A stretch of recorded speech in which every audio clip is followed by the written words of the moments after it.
London enterprise একাডেমির আয়োজনে অনুষ্ঠিত হয়েছে সোমালি কালচার সেলিব্রেশন 2026। অনুষ্ঠানে সোমালি সম্প্রদায়ের সংস্কৃতি, ইতিহাস, ঐতিহ্য ও সমাজে তাদের অবদান তুলে ধরা হয়।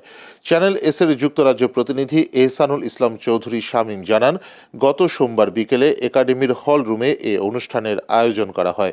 এতে প্রধান অতিথি ছিলেন টাওয়ার হ্যামলেটস কাউন্সিলের স্পিকার ব্যারিস্টার মুস্তাক আহমেদ। বিশেষ অতিথি হিসেবে বক্তব্য দেন একাডেমির প্রিন্সিপাল আশিদ আলী ও ওমর ডেরিয়া। অনুষ্ঠানে শিক্ষার্থীরা কোরআন তিলাওয়াত, হামদ, নাত, কবিতা আবৃত্তি এবং পরিবেশনার মাধ্যমে সোমালি সংস্কৃতি তুলে ধরা হয়।